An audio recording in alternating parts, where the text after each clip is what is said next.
desde el foro.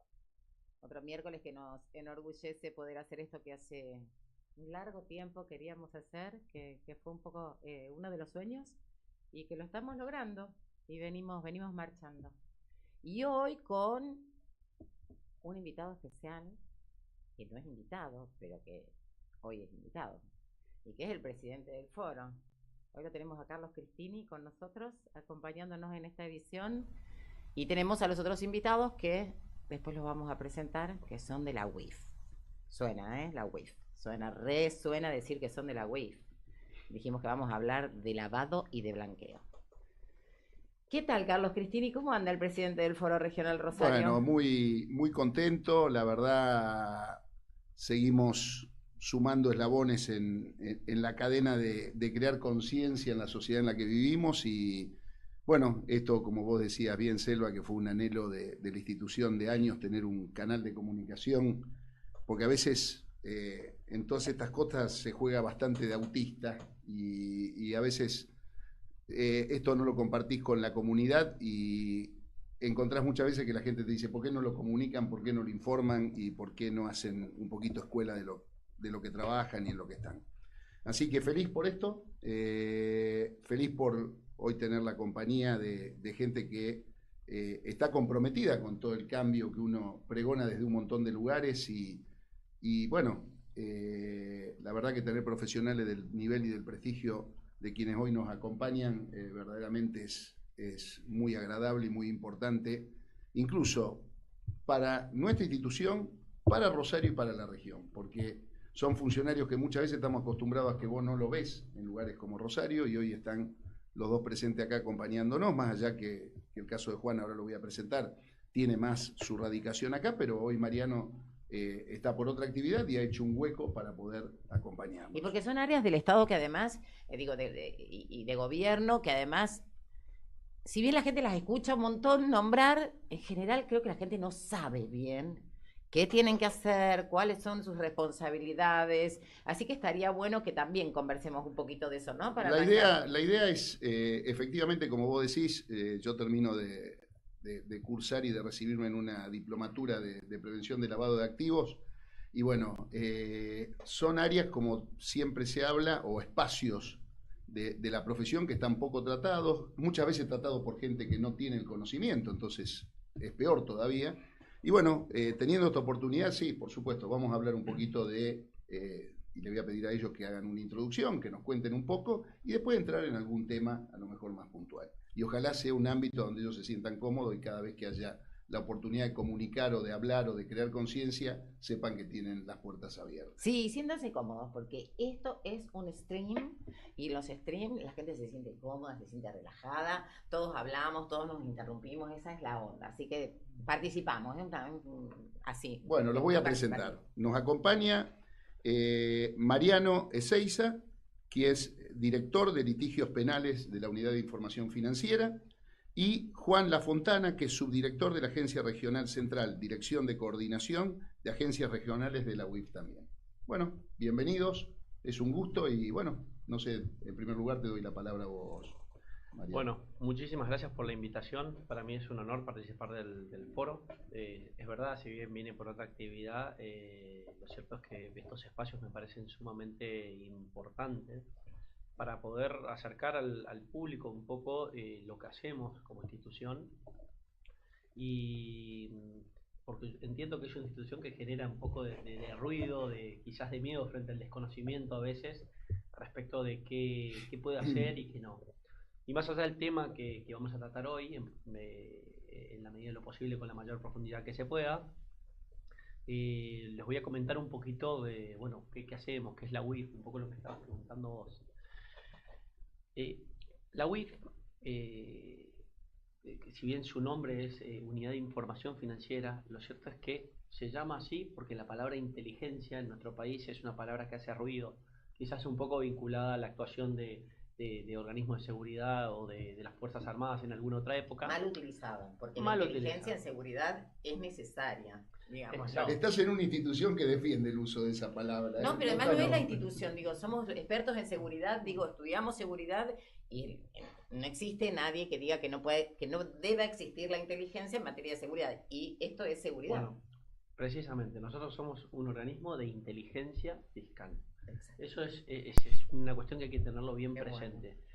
Y tenemos una particularidad que muy pocas UIF en el mundo la tienen. De hecho, está el caso de México y hay otro país asiático más que la tienen, pero son solo 3 que tienen la posibilidad, además de que el organismo de inteligencia se pueda presentar como querellante en procesos penales para perseguir el lavado de activos y colaborar con el Ministerio Público Fiscal, en su caso, o los juzgados de instrucción, según la jurisdicción que toque. Es decir, en una causa, yo te voy a ir interrumpiendo, Bien, quizás Carlos perfecto. también, para que la gente entienda.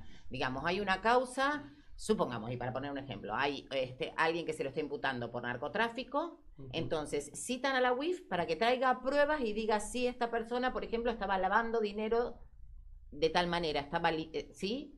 Blanqueando el dinero o lo que sea. ¿Cuáles Sí serían los y no, términos? Y bueno, parcialmente sí sería. a ver, ¿cómo sería una explicación de un ejemplo? En primer lugar, hay que tener presente que la información que nosotros generamos sirve simplemente como una guía para los fiscales y los jueces que puedan después pedir las medidas de prueba. Como es información de inteligencia, o sea, nosotros la obtenemos sin respetar las garantías propias de un proceso penal, no puede ser utilizada como prueba de cargo en un proceso penal. Y somos muy celosos en el cuidado de eso, cuando intervenimos como querellantes y cuando colaboramos de otra forma. ¿Y por qué te decía parcialmente sí? Si, por ejemplo, una investigación por narcotráfico, se acusa a una persona, no es que automáticamente nos citan o necesariamente nos vayan a citar. La UIF tiene distintas formas de participar en un proceso penal propiamente dicho. Una de ellas es a través de colaboraciones hacia los fiscales. En este caso simplemente hacemos el informe de inteligencia y se los mandamos, pero no participamos en el A proceso. pedido de los fiscales. A pedido del fiscal o del juez. O de, bien. Y la otra forma es sí interviniendo como partes querellantes, que ahí nos presentamos en el proceso espontáneamente. Hay veces que nos corren vista, pero no está previsto en el proceso así. Nos presentamos espontáneamente y eventualmente, si se trata, por ejemplo, de una investigación por narcotráfico, nosotros pedimos que se formule la acusación por lavado de activos. Para entender un poco esto también resulta importante tener en cuenta cómo funciona el tipo penal de lavado de activos y cómo llegamos a este rol también. Nosotros, a partir de una serie de recomendaciones que efectúa el GAFI, el Grupo de Acción Financiera Internacional, en el año 2000 se sanciona la ley 25.246, que es la ley de lavado. El GAFI, si bien es una organización que compone partes de muchos países y que ha nacido en el seno de la OCDE, formalmente no forma parte de ese organismo. Pero el cumplimiento de estas recomendaciones que te efectúa el GAFI es el que te permite medir la efectividad de tu sistema de prevención en materia de lavado de activos, financiamiento del terrorismo y proliferación de armas de destrucción masiva. Con lo cual, el GAFI va haciendo recomendaciones y después evalúa a los países a través de una serie de evaluadores que van proponiendo y se hacen evaluaciones mutuas entre los distintos países que van circulando a través de lo que se llaman rondas y en un primer momento se evaluaba todo lo que se denomina cumplimiento técnico, que es la normativa que hace el sistema de prevención de lavado de activos. Actualmente estamos cursando una evaluación que ya es la 4ª ronda de evaluaciones del GAFI, donde se está evaluando no la normativa, sino que se está evaluando la eficacia del sistema de prevención. Tal cual. Y acá hay una cosa que es sumamente relevante porque hubo un cambio de paradigma en los últimos años, que tiene que ver con el enfoque basado en riesgo. Se dejó de lado un enfoque taxativo tendiente a cumplir con una política de conocimiento del cliente, a pasar a la pretensión, cuanto menos, de que el sistema tienda a aplicar el enfoque basado en riesgos. ¿Qué es esto? Que los sujetos obligados del sistema puedan agarrar y, además de conocer a su cliente, aplicar medidas de debida diligencia tendientes a, por así decirlo, acreditar o conocer cuál es el origen de los fondos. ¿Por qué es importante esto del origen? Vuelvo a lo que decía en principio. Bueno, a principios del 2000, se sanciona la ley 25.246 y la figura de lavado había sido establecida en el Código Penal como una figura de encubrimiento. Claro, esto nos generó algunas cuestiones a nivel internacional. De hecho, en su momento, a partir de la primera evaluación que estuvimos un tiempo en lista gris, en el 2009, hizo que para salir de la lista gris tuvimos que modificar varias cuestiones de nuestro ordenamiento. En el 2011 se reforma el Código Penal y mediante la ley 26.683 se incorpora la redacción, más o menos como la tenemos ahora, del artículo 303, que esa redacción no es caprichosa y viene a cumplir con la recomendación tercera del GAFI. ¿Qué te decía esa recomendación? Bueno, los países tienen que adaptar su normativa a la tipología de lavado de activos conforme la Convención de Viena y la Convención de Palermo. Esto básicamente lo que te está pidiendo es que tipifiques un delito penal que permita perseguir el lavado de activos para luchar contra el crimen organizado, principalmente vinculado al narcotráfico. Te interrumpo, Mariano, ahí, justo el otro día, lo traigo 2 minutos y no quiero interrumpirte en que lo sigas el análisis porque está perfecto. En una reunión, por una cuestión en la Secretaría de Convivencia y Control Urbano de la municipalidad, salta un problema del continuo robo de los cables, viste, que se hace todo con el fin de obtener cobre y después vender. Entonces la normativa que hay por ese tipo de delito es casi asimilable a una falta, con lo que vos allanás, encontrás los cables robados, todo lo demás, y a los 2 días el desarmadero ese está otra vez abierto. Entonces un poco le planteábamos en esas tipologías que vos mencionás, que es cómo se va escribiendo las distintas corrientes que se van actualizando en la forma de cometer delitos, de que por qué era conveniente empezar a tener un relacionamiento con la UIF de alguna manera para entender que ahí venía un delito que a la larga y a la corta iba a ser un delito precedente tributario que iba a terminar en lavado de dinero. Entonces, posiblemente habría que armar la cuestión procesal para que no termine en una falta y termine en algo mucho más profundo. Sobre todo cuando fue el caso de un gran desarmadero que, cuando aparece la posibilidad de la clausura, aparece un ejército de abogados para defenderla. Entonces, no estamos hablando de un chatarrero de la calle que hace 100 gramos de cobre, de un pinincho. Estamos hablando de una organización que ya presupone una cuestión de magnitud distinta, a donde, bueno, la realidad es que vos cortás de alguna manera con eso, o eso sigue siendo una máquina de generar problemas en la sociedad en la que vivimos, ¿no? Sí, un poquito agrego a esto, entonces, decir, ¿cómo la UIF trabaja a partir de qué? De una denuncia que le llega de algún organismo del Estado, digo, puede ser la Justicia Federal, puede ser un gobierno, o de oficio. Sí, digo, ¿cómo empiezan las investigaciones? No, va creando un sistema también de informantes entre los cuales estoy yo. Por eso está bueno que en esto, que va tu pregunta, digamos, cómo enlazar esa actividad para que podamos darle forma a hacer algún delito, digamos, que algo constituya delito, ¿cómo trabajan ustedes? ¿Cómo podríamos generar esa articulación, ¿no? Ambas intervenciones son muy relevantes y a eso iba un poco con la explicación. Yo por ahí arranqué desde el fondo para explicar está bien, el tema normativo. Está perfecto. Estamos entendiendo. Pero bueno, en primer lugar, acá está con gente ansiosa. El delito no se construye, ¿no? El delito está ahí, la gente lo comete eventualmente, pero no se construye. Un poco lo que decías vos respecto de, bueno, los delitos precedentes. Parte de esto de la necesidad de adaptar el tipo de lavado de activos en forma autónoma, en línea con lo que son las convenciones de Viena y de Palermo, te genera que la forma en la cual algunos países lo han instaurado es, por ejemplo, bueno, mirá, de lavado de activos solo hay determinados tipos de delitos que pueden ser precedentes, o sea, que te genere un ingreso, que ese ingreso vos después puedas ocultar, puedas borrar la prueba del ilícito precedente para dar la apariencia de licitud. Hay países, por ejemplo, como Estados Unidos, donde la discusión en materia de delitos fiscales directamente está fuera y no son considerados delitos precedentes. Ellos, por ejemplo, tienen una interpretación y hacen una diferenciación entre lo que es el dinero sucio y el dinero negro. Ellos te dicen que el dinero sucio es el que viene de la venta de armas, la venta de drogas, tráfico de trata de personas, o cualquier otro ilícito.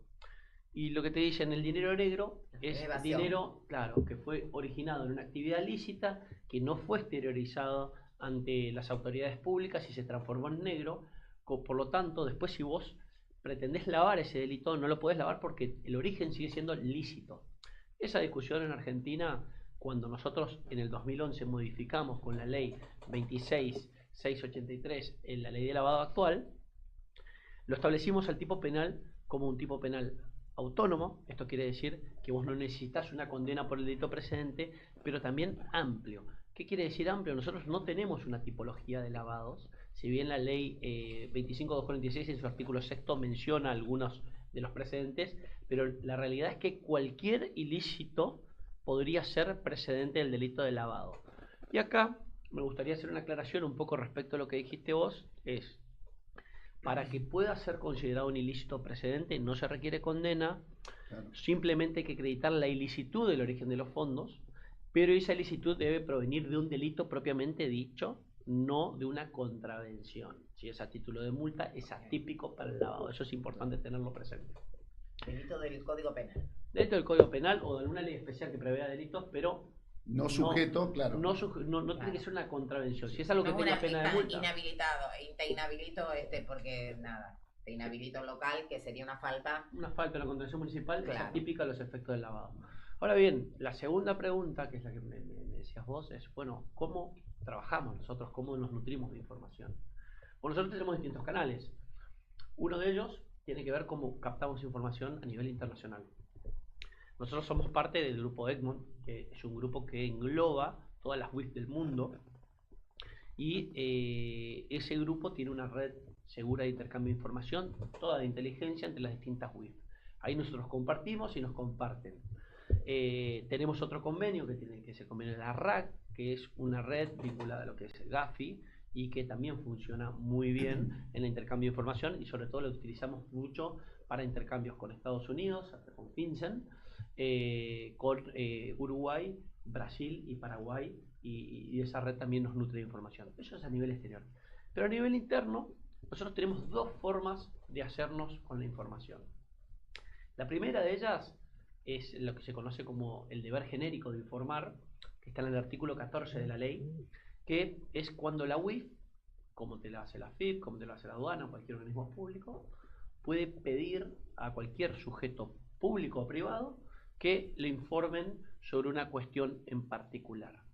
Esa obligación genérica, la UIF no la puede ejercer de cualquier forma, sino que requiere, para que se dispare esa posibilidad de pedirle información a alguien, es que exista un reporte de operación sospechosa por parte de un sujeto obligado, una denuncia de un tercero, en particular cualquiera, o un requerimiento de la justicia, ya sea Ministerio Público Fiscal o Poder Judicial. Si no se da una de esas tres circunstancias, el pedido de información que se hiciera implicaría lo que se denomina en materia penal una excursión de pesca, y ha sido declarado nulo en varias ocasiones. Entonces, el deber genérico es, le podemos pedir a cualquier sujeto público o privado, es una enumeración bastante amplia la que hace la ley y no taxativa, y frente a ese pedido no resulta oponible el secreto fiscal, bancario, profesional o de ninguna índole. Claro, yo les decía que ahora estamos sujetos a evaluación y nos están evaluando la eficacia del sistema. Para poder salir a jugar a la cancha, por así decirlo, en esta evaluación, nosotros tuvimos que completar lo que era la parte de deficiencias que tenía el sistema normativo. Por ello, en marzo de este año se sancionó la ley 27.739, que entre otras cuestiones incorpora nuevos sujetos obligados, crea un registro de beneficiarios finales, incorpora nuevos sectores que no estaban sujetos a la obligación de informar, pero que eran necesarios a los efectos de cumplir con lo que te va pidiendo el GAFI y poder ir a demostrar eficacia. Quiero hacer una aclaración. El sistema está tan bien pensado que tiene, como bien dice Mariano, permanente autoevaluaciones dentro del mismo sistema. No es muy común en muchas instituciones, y esta particularmente es áspera en eso, ¿no? O sea, evalúa, da recomendaciones, deja ejercicio, vuelve a evaluar, vuelve a dar recomendaciones. O sea, es permanente el ciclo de evaluación y de sugerencia, ¿no? Sí, sí, exacto. Y de hecho a nivel mundial hay sanciones muy severas vinculadas a no pertenecer, ¿no? Ujú. Afecta mucho al comercio. Hay estudios incluso que te está medido que quedar en lista gris implica un 7,6 puntos del PBI, con lo cual es muy duro para un país entrar. Pero bueno, independientemente de eso, una de las cuestiones era cómo tenemos la información. Bueno, la primera es esta obligación genérica.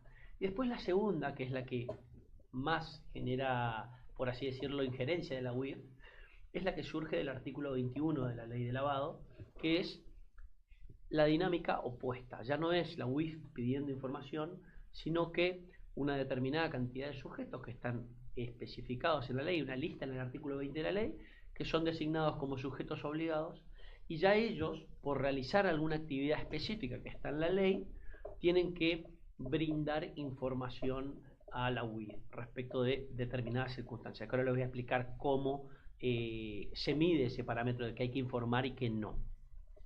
Claro, en este caso, el prerequisito para que surja la obligación de brindar el reporte de operación sospechosa tiene que estar enlistado en el artículo 20 y respecto de cada uno de los sujetos o actividades previstas en esa lista, tiene que haberse dictado la reglamentación específica por parte de UIF.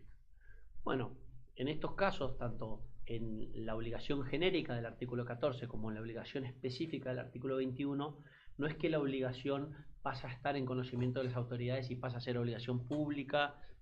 Muchas veces nos han preguntado, bueno, pues yo lo estoy traicionando a mi cliente, por ejemplo, un escribano haciendo una operación, si le informa a la UIF que no tengo el origen de los fondos, bueno, no.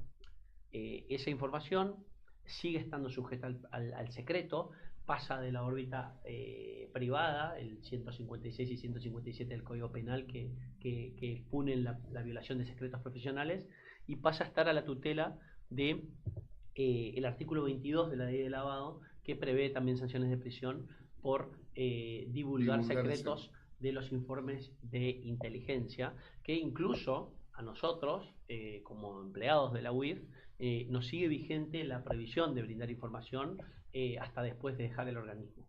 Entonces, en primer lugar, si yo estoy dentro de la obligación específica, cumplo alguna de esas actividades, tengo el deber de informar, esa obligación sigue siendo secreta. El informe de inteligencia que se puede llegar a elaborar, digo se puede porque no se hace informe de inteligencia respecto de todo reporte de operación sospechosa. Nosotros tenemos una matriz de riesgo que se nutre de la información que dan de los distintos sujetos, y según el tipo de informe se nutre esa matriz de riesgo y vemos en algunos casos, según la gravedad del caso, si se abre un informe de inteligencia que denominamos IDI. En ese informe de inteligencia, lo primero que no está, si bien nosotros tenemos la información pero no figura en el informe, es el sujeto que informó. Eso no forma parte de la información que eventualmente, si se comparte, se va a compartir. En segundo lugar, cuando se comparte, por las diseminaciones que hacemos a la justicia o al Ministerio Público Fiscal, nosotros tenemos dos convenios. Uno firmado con la Procuración General de la Nación, que son los jefes de todos los fiscales, y otro con la Corte Suprema, que están arriba de lo que son juzgados y tribunales de la justicia federal. En esos dos convenios, que son prácticamente, dicen lo mismo, nosotros hacemos hincapié en que la información que damos no es prueba, que no es accesible a las partes y que no puede formar parte directamente del legajo. No es accesible a los defensores ni nada, es simplemente para el fiscal y le funciona como una guía. El fiscal después tiene que sabe dónde está la cuenta, bueno, tiene que ir a acreditarlo con la medida que pueda tener control de parte. Esto es muy importante, y nosotros incluso en algunos casos en los cuales hemos tomado conocimiento de filtraciones, incluso por una nota periodística o lo que sea, hemos radicado denuncias penales, al menos en esta gestión es muy celosa respecto de esta cuestión. Ustedes, perdón, cuando actúan como querellantes, ¿ustedes eligen en qué causa van a actuar como querellantes? Sí, nosotros tenemos recursos limitados, obviamente, y en procura de cumplir con la recomendación cuarta del GAFI, que te pide que vos ataques el financiamiento de estas organizaciones criminales, lo que hacemos es, tratamos de presentarnos en los casos de mayor relevancia y destinamos mayormente nuestros recursos a la persecución de lo que es el decomiso y la aplicación de sanciones más severas. ¿Hacen seguimiento? Por ejemplo, supongamos que ustedes no eligen actuar como querellante en algunas causas, pero tienen esta información. ¿Se la mandan a los tribunales federales, por ejemplo? Obvio, si nosotros... Ustedes le envían. Entonces, por ejemplo, Selva Raggio, acá estamos viendo que tiene unos movimientos, a ver, porque investiguen, acá tienen la investigación hecha por nosotros, y ustedes después hacen seguimiento que la justicia federal haya hecho algo con esa información. ¿Que cumplan con las medidas de prueba? No, eso no se hace. Estimamos que el Ministerio Público Fiscal, que es el titular de la acción pública, porque el sistema está previsto así, cumpla con la obligación de... Eso lo lleva adelante el Ministerio Público. Sí, depende, bueno, que nosotros recién ahora tenemos sistema acusatorio en la provincia de Santa Fe, digo, y en general en el país no hay sistema acusatorio en el sistema federal, en las provincias que, bueno, recién ahora estamos trabajando en eso.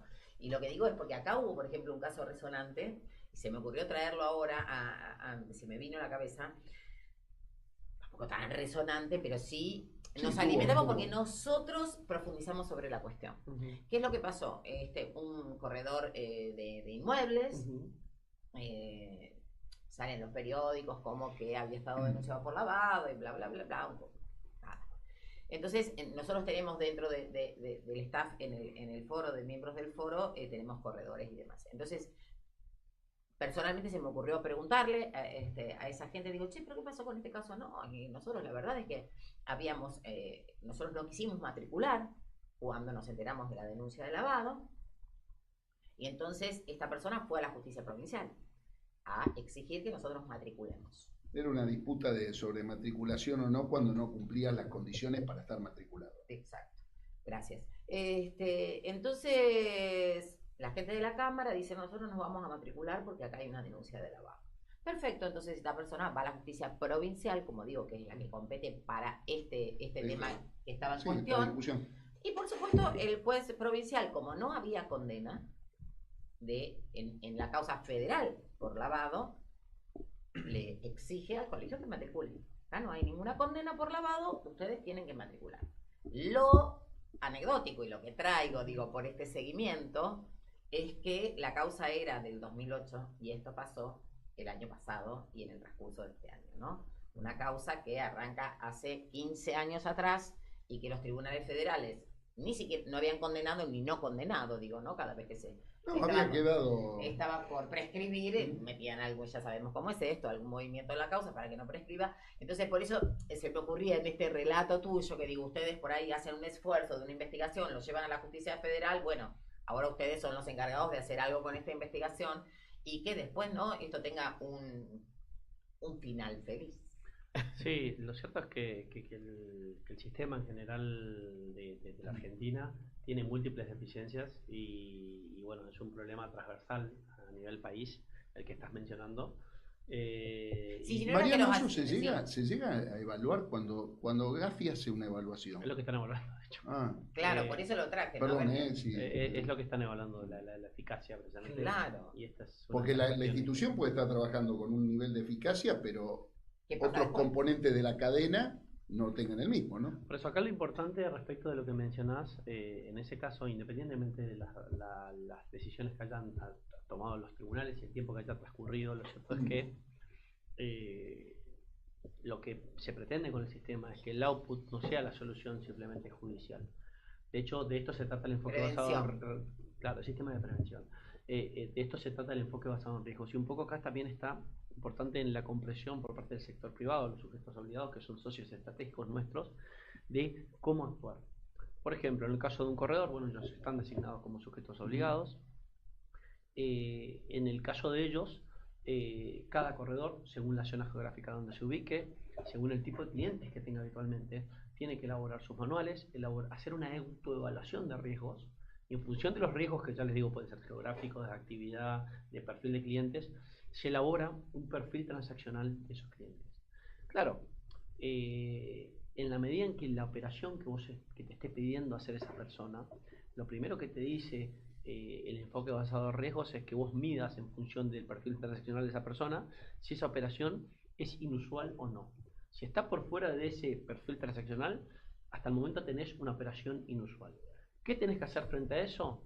Primero, sin decirle para qué es, pedirle más información vinculada a el origen de esos fondos. Porque puede ser una operación inusual, pero puede estar legalmente justificada, que es una operación inmobiliaria que, no sé, la persona por ahí tenga alguna actividad lícita que no le dé los fondos para eso, pero te acredita que tiene una donación, te acredita que ha heredado dinero, o sea, podría haber múltiples situaciones en las cuales termine justificando. En esos casos, la cosa queda en esto es una operación inusual, me hago una carpetita, me la guardo, pues tengo como sujeto obligado tengo el deber de guardar la información y me la guardo en caso de que me supervisen y nada más, no tengo que hacer nada más. Ahora bien, si yo pido información y no me la dan o no la puedo conseguir por otros medios directamente, ahí esa operación que era inusual pasa a ser una operación sospechosa. Y ahí sí tengo la obligación de reportar. Y mi obligación como sujeto obligado termina con el reporte. La idea, lo que pretende evitar el sistema, es que nos llenemos de reportes que en realidad eran operaciones inusuales nada más, que terminan saturando el sistema y a la matriz de riesgo tampoco le sirve. Mariano, lo escuché en cursos de formación que he tenido y demás, que uno de los actores del sistema privado que genera información es el segmento financiero, el sector financiero. Que a veces dicen que cuando se ven desde el lugar que están ustedes, las estadísticas es enorme con respecto a la generación de reporte de operaciones sospechosas con respecto al resto de los sujetos obligados. ¿Está esa cuestión de que el sistema financiero termina reportando cualquier cosa o realmente hay un origen de fundamento en esa enorme cantidad de generación de reportes? Permítanme poner un timing, Sí. porque quiero preguntarle a Juan cómo está haciendo la oficina en Rosario, porque necesitamos saber cómo está haciendo la oficina en Rosario. No que no le contestes a Carlos, sino que rapidito que nos quede, que quiero que Juan nos cuente eso y después antes de irnos, por supuesto, esto que estaba en nuestra difusión, que es cuál es la fina línea entre lavado y... Bueno. Digo, tenemos 15 minutos. Bien, te contesto rápido.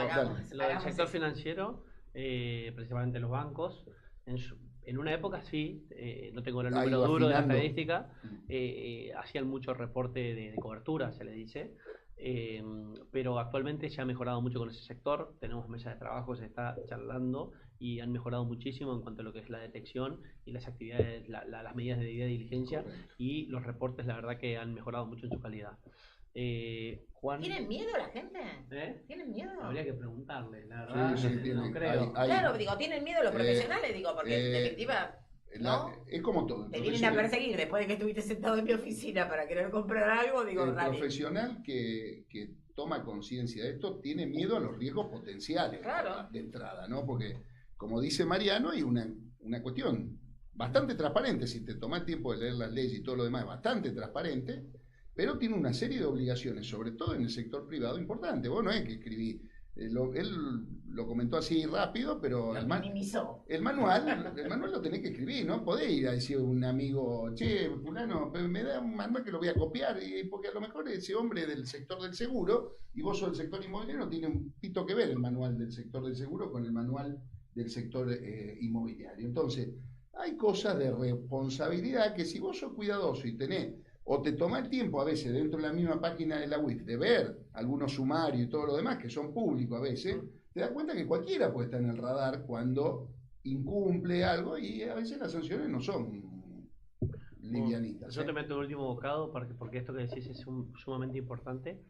A partir de esta gestión de Ignacio Jacobuzzi, nosotros somos conscientes de que las limitaciones que pueda haber y la sobrecarga que pueda generar la obligación de estar como sujeto obligado.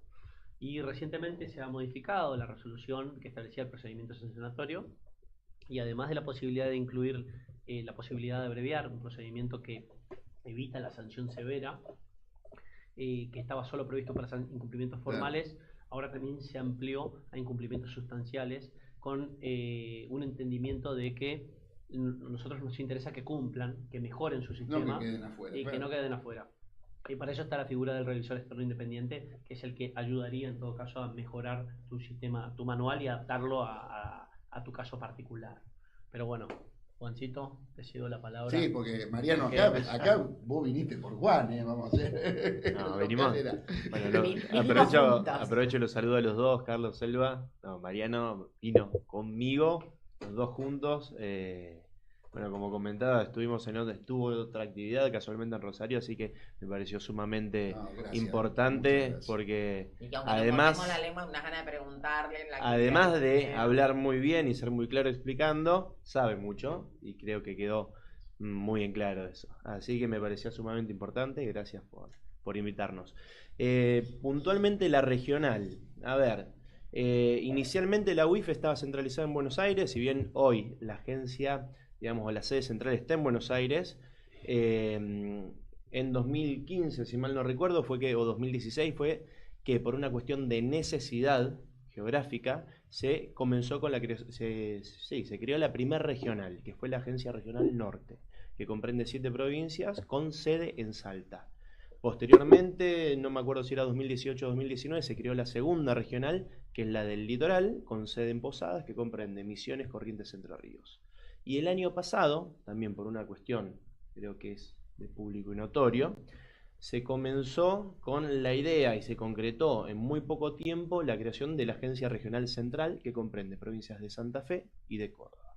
Como pueden ver, y como también es evidente, la gran extensión y las economías regionales y las distintas particularidades de cada región hacen que cada zona tenga sus cuestiones puntuales, sus delitos específicos, como delitos precedentes, que generan tipologías de lavado de activos distintas de una región a la otra. ¿Y qué ustedes, teniendo estas regionales, hacen un filtro de lo que le va a llegar al nivel nacional o trabajan con independencia? Tienen cierta autonomía en dos cuestiones centrales, que una es la cuestión de litigios, es decir, el trámite ante la justicia con investigaciones y colaboración con las fiscalías y juzgados, y por otro lado el tema de las supervisiones como régimen preventivo, que es el trabajo con los sujetos obligados, que insisto en este concepto de socios estratégicos de la UIF. Inicialmente, cuando se crean las normas... ¿Cómo se los socios obligados de acá de Rosario y la región? ¿Cómo se vienen portando? Vienen mejorando. Creo que se viene haciendo un muy buen trabajo a nivel nacional, principalmente en lo que es concientización. ¿Quién se porta mejor? Si me decís, bueno, eso digo, abogados, contadores, escribanos, corredores inmobiliarios, ¿quiénes son los que se están portando mejor? Vamos a decirlo, hay que decirlo y se dijo. Mirá, yo te digo, puntualmente la semana pasada también con Mariano tuvimos una mesa de trabajo con colegios de abogados y UIF de Argentina, puntualmente el Colegio de Abogados de Rosario, Uruguay, Paraguay, y tuvo participación la American Bar Association, que es la Asociación de Abogados de Estados Unidos. Justamente es una mesa de trabajo para conversar sobre la normativa vigente en cada país y ver las experiencias de aquellos países que ya la tienen implementada y la vienen aplicándose mayor tiempo, para ver cuáles fueron las dificultades en la implementación, cuáles fueron las cuestiones que tuvieron que corregir, como para, en esa puesta en común de la mesa, surjan soluciones sin la necesidad de que los países que son más nuevos en cierta normativa no tengan que chocarse contra la pared para poder volver a corregir. En esa charla, la semana pasada, hicimos la comparación entre lo que es escribanos, contadores y abogados. La norma que regula tanto escribanos como la norma de contadores data de 2011. Y cada una en lo que son la cantidad de sujetos obligados de ese rubro inscripto, creo que era escribanos 11.000 y pico y contadores 4.500, o no me acuerdo si era al revés, disculpen, que no lo recuerdo, y abogados... Porque el escribano enseguida asumió desde el principio que estaba. En el contador hasta hubo zonas grises a veces que decían, no, pero yo no certifico, yo no soy síndico societario, y hubo esas zonas grises que uno lo ve, yo soy contador, lo ve hasta en los debates dentro del colegio de Consejo de Ciencia Económica, ¿no? Sí, pero sí. Bueno, no quiero interrumpir. No, es así. Bueno, y abogados es una norma que se creó este año justamente por las exigencias a nivel internacional del GAFI. Bueno, este año se reguló, sí. Es la 48 o 2. La 42 de 2024, y recién se está empezando a implementar justamente porque no estaba bien en claro, y siempre hay reticencia de los sectores en ver si encuadra o no encuadra en lo que son las actividades específicas. Tal es así que a la fecha hay 95 registros solicitados, de los cuales 29 han completado todo el proceso de habilitación. Entonces se está poniendo en marcha y se está viendo. No te puedo decir quién se porta mejor porque hay Pero yo veo antigüedades distintas, pero hay voluntad. un interés bastante Sí. bueno de los consejos profesionales. Yo estoy en 3 provincias en el consejo, en Córdoba, en Cava y acá en Santa Fe. Y veo que vos tenés, cada 2 meses, cada 3 meses, tenés actividad de capacitación, de análisis. ¿No? En la Bolsa de Comercio la tenés en forma, cada 2 meses tenés actividad. Es como que hay... Es raro ver programas de capacitación de estas instituciones que no tengan la prevención del lavado de activos, financiamiento de terrorismo y proliferación de armas de destrucción masiva como un capítulo importante en la capacitación hoy. Sí, sí. Hoy medio como que te diría que el que no lo está viendo porque no tiene interés verlo, no, ya para el resto está. Yo creo que hay mayor interés y mayor compromiso tanto del sector público como del sector privado. Y festejo lo que vos decís, Mariano, me parece que ese puente entre el sector privado y la institución va a ser algo bueno, porque en un momento parecía que era tan grave la guillotina que era o estabas adentro o andate corriendo rápido para que no te agarren, ¿viste? Ahora es... Y vos me decías hoy cuando charlamos que también era de formación tributarista. Viste que el sistema tributario, cuando expulsa, después cuesta mucho traer de nuevo adentro, ¿no? Al socio. Y bueno, creo que lo bueno es que existan esos puentes para que no queden sujetos afuera, ¿no? Bueno, redondeando también lo que me preguntás de la regional, nosotros en las 2 funciones, lo que tiene de productivo el hecho de que haya regionales creadas es la proximidad con el caso. El hecho de ser local, conocer las particularidades de la región y poder orientar los objetivos de la agencia junto con los objetivos generales, exactamente. Y tanto en lo que es, digamos, lineamiento investigativo o para poder realizar estudios técnicos de campo, para ver cuáles son las tipologías puntuales en el delito de lavados propias de la región, según las actividades. El Puerto Rosario, por ejemplo, no es lo mismo que lo que pueda ser la actividad agroexportadora o exportadora de comercio exterior en Salta. Entonces, cada tiene particularidades. El tema del campo, acá hay un montón. Y bueno, esto nos permite también, el hecho de estar presentes en la región, entablar o establecer mesas de trabajo con los distintos organismos y también con el sector privado, para poder colaborar o aunar esfuerzos y poder llevar adelante los casos. Qué bueno, vamos a hablar rápidamente de esto de la fina línea entre el lavado y el blanqueo, ¿no? Bueno, a ver qué nos pueden decir de eso y vamos a tener que ir cerrando. Pero la vamos a seguir. Igual a Juan lo tenemos acá más cerca, así que te vamos y vos, a Mariano, cuando nos visite... aparte lo podemos tener por Zoom, no tenemos problema. Sí, bueno, gracias. Bueno, respecto de la fina línea, sí, es bastante fina, de hecho. Bueno, entiendo que es un tema de interés por el dictado de las leyes, principalmente la 27742, que es la ley base, por así decirlo, que tiene un capítulo específico que establece el tema del RII y la posibilidad de blanquear. Por una cuestión de tiempo no nos da para desarrollar las cuestiones específicas que hacen al acceso al régimen, pero lo cierto es que cumplidos los recaudos, la principal discusión que se viene dando en los últimos años respecto a este tema es, bueno, qué tipo de delitos son los que te perdona y qué pasa con el lavado cuando los delitos a los cuales tiende este régimen que uno agarre y venga y ponga la plata, básicamente la blanquee, que son los delitos fiscales, si quedan comprendidos o no por el perdón. Bueno, respecto de ese tema, recientemente hubieron 2 sentencias de la Cámara Federal de Casación, de la Sala Cuarta, con distintas integraciones. Uno es el presidente Vera Cucharo y el otro es Vieira Ferreira, que son 2 casos precisamente que vienen de Córdoba, y son casos donde la UIF particularmente ha tenido una postura que nosotros en esta gestión la hemos cambiado. O sea, no tenemos fallo todavía respecto de eso porque lleva su tiempo, pero básicamente la postura que venía entablando en ese momento la UIF y que fue compartida por la justicia es que si tu precedente es un delito fiscal y el blanqueo o una moratoria eventualmente, como es el caso de la 27743, que también prevé una amnistía para el que no está familiarizado con la temática penal, es un perdón, borra el ilícito precedente. Bueno, lo que sostienen estos precedentes es que, bueno, te eliminó la evasión o te eliminó el contrabando si solo tiene un componente fiscal, pero la maniobra posterior de lavado, como es un delito distinto, subsistiría y podés seguir persiguiendo esa actividad. Bueno, nosotros ahí tenemos una postura que la cambiamos radicalmente, que tiene que ver con que, bueno, si vos eliminás el delito precedente porque el legislador ha decidido perdonarlo a través de una disposición del Congreso de Política Criminal, eso eliminaría también el caso del lavado.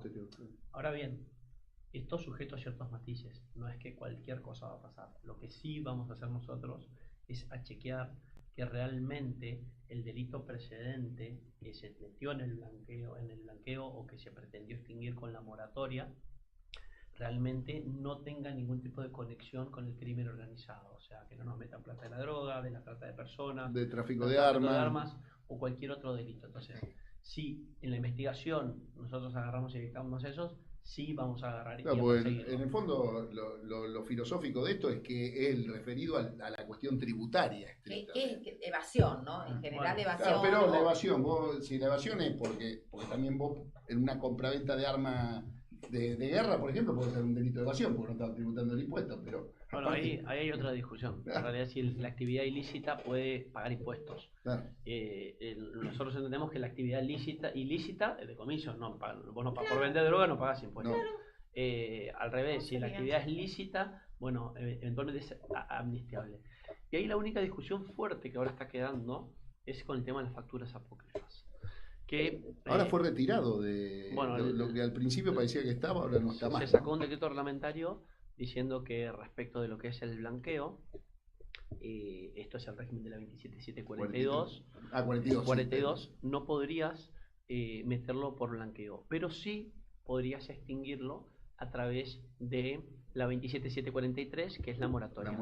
Y hay otro argumento que es judicial, ya no está en la reglamentación, que lo que te dice básicamente es: si vos ya tenés un ajuste de la FIP en trámite o tenés una causa en trámite, vos no estás en condiciones de blanquear porque ya está en conocimiento del Estado, que es un argumento que bueno, habría que discutirlo jurisprudencialmente eventualmente si se quisiera llevar algún... Y ahí lo único que te quedaría es canal de la moratoria en ese caso. Ahí te quedaría canal moratoria, pero No, bueno, blanqueo, claro.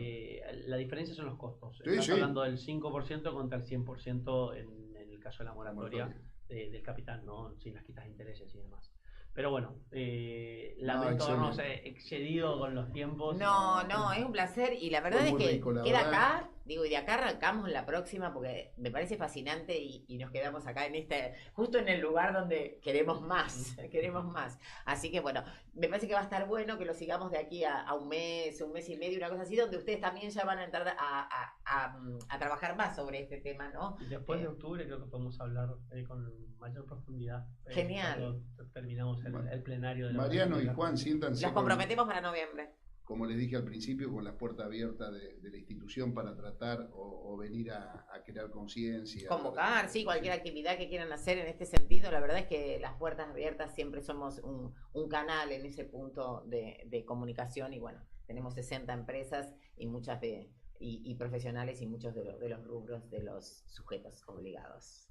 Bueno, así que bueno, muchas gracias a todos, muchas Muchísimas gracias Carlos, gracias, muchas gracias a cada uno de ustedes, gracias al todos. organismo, gracias a la UIF por permitirles estar acá hoy con nosotros y gracias a todos nuestros oyentes. Nos vemos el próximo.